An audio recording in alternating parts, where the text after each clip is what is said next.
Those who questioned the casting of a black woman as a Viking in Netflix Vikings Valhalla were quickly proven wrong and given a history lesson as a result. Stay tuned to find out everything you need to know about the situation that unfolded, along with other must-watch Netflix news. Trust us, you don't want to miss this. Netflix viewers have recently taken to social media to vent about their anger surrounding the black female Viking, but they were quickly proven wrong. While Haakon is a fictional character, series creator Jeb Stuart claims that she symbolizes the diversity of Vikings in actuality, which the media frequently fails to depict. The Vikings traveled all over the world. We know there's Viking DNA all across what we've considered the known world in the Middle Ages. We know they were in Palestine and Constantinople, he told Tudum, citing DNA evidence. Some have criticized the casting choice, with one tweeting, "I thought it was a name, but Netflix literally cast this woman as a Viking." Netflix's viewers who have been complaining about Black Vikings were recently quickly proven incorrect. Those who question the casting of a black lady as a Viking. Ethnicity is a complex subject, but experts believe one thing that characterized the Viking expansion was their capacity to adapt when they established themselves outside of Scandinavia. People on Twitter were eager to correct those who had chosen not to educate themselves about the diversity of the time period, pointing out that the Vikings were not a race. Critics of the casting choice will be shocked to learn that a few Black Vikings existed, either as a result of the Vikings' extensive travels, which include as far as North Africa, or, unfortunately, as a result of being enslaved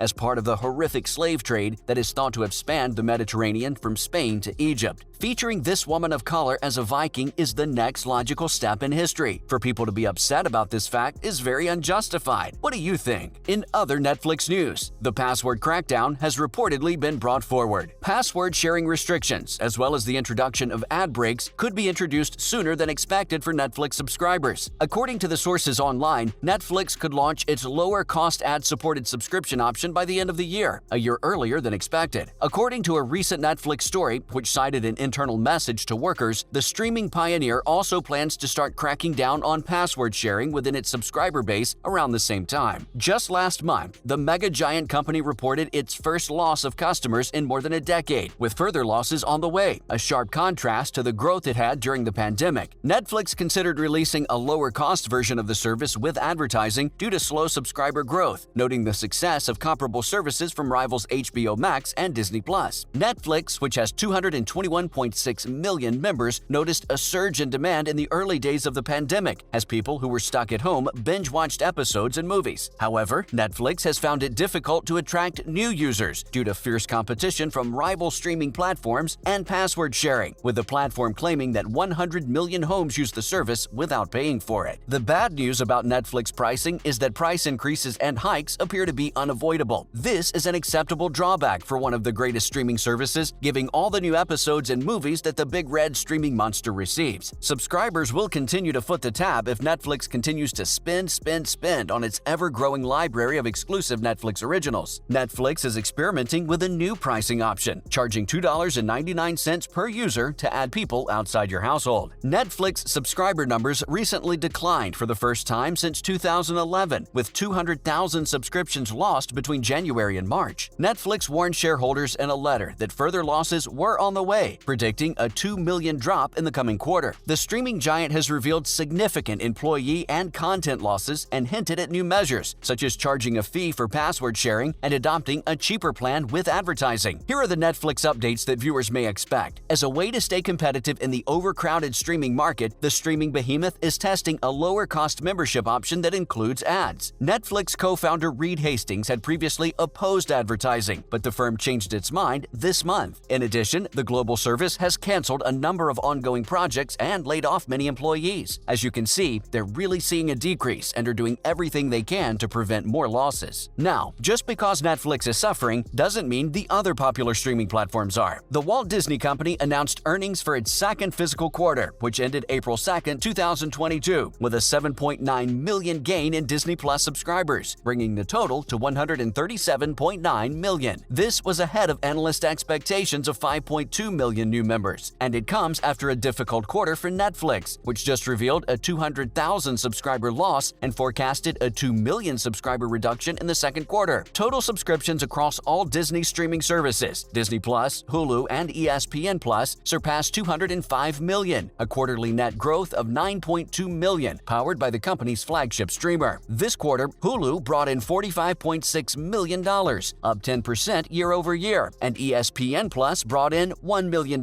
for a total of $22.3 million, up 62% year-over-year. The Walt Disney Company's CEO, Bob Chapek, remarked in a statement that the favorable results once again prove that we are in a league of our own. In the results call, he underlined that the company is on target to reach 230 to 260 million users by 2024. Revenues increased by 23% to $19.25 billion, with earnings of 25 cents per share, beating Wall Street's forecast of $18.91 billion. Despite this, the Mouse House suffered a $1.02 billion loss due to the termination of content licensing agreements, and shares fell more than 2% in after-hours trading on Wednesday. Some parents have expressed displeasure with the streamer for introducing more adult-oriented shows after it implemented tougher parental controls. During the call, Chapek noted that 50% of Disney Plus users are households without children. He went on to state that Disney Plus will continue to seek for a bigger audience, and that he recognized the streaming service's special capacity to attract viewers from a range of demographic groupings. In addition, there's a lot of upcoming content, such as Obi-Wan Kenobi, which will be available in a few weeks, and Marvel's Doctor Strange in the Multiverse of Madness, which will be available in July. This quarter, subscribers had the opportunity to watch new titles, such as Moon Knight, Turning Red, and the reboot Cheaper by the Dozen. It's also widening its audience by introducing a lower-cost ad-supported tier. Chapek said that by doing so, the corporation may be expanding content investment as a result. Finally, a new top-performing Netflix movie is melting everyone's hearts. A new Netflix film is warming hearts and gaining strong word of mouth as it climbs higher up the streaming service's most-watched list. Along for the Ride is the title of the film, which is based on Sarah Dessen's 2009 novel of the same name. Sofia Alvarez wrote and directed the film, which marks her directorial debut. Fans of the genre may recognize Alvarez's name because he also wrote the Netflix success To All the Boys I've Loved Before and its subsequent sequel To All the Boys, P.S. I'm Still in Love with You. In this new film, Auden, Emma Passero, a recent high school graduate and insomniac, plans to spend her summer visiting her father and new wife in the little town where she grew up. She meets Eli, Belmont Camelli, a fellow insomniac, while she's there, and the two decide to explore the coastal town together. Eli introduces Auden to the fun, carefree teen life she never realized she desired, and the two quickly bond. And as their bond grows stronger, love sparks fly. On the surface, Along for the Ride appears to be a schmaltzy teen film with cringeworthy dialogue and overly emotional characters. But don't be fooled. The film is surprisingly cerebral, and it has garnered significantly more positive reviews than other films of this genre. So far, in the short amount of time it's been out, Along for the Ride received a nice 60% on Rotten Tomatoes. Its ability to depict the sensation of first love and its relatable message have been hailed by critics. The audience seemed to be more impressed, with the picture receiving a 74% audience score, which is a strong cheval. Along for the Ride has become a huge hit on Netflix. It's presently ranked number 4 on the list of most-watched English-language films. Furthermore, the film racked up around 11 million viewing hours on Netflix in its first 48 hours, per Top 10 Netflix. Through the Netflix app, it's currently ranked 3rd in the United States. And there you have it, everything you need to know about how Netflix viewers who criticized Black Vikings have been proven wrong. Make sure to let us know your thoughts in the comments below. Thanks for watching.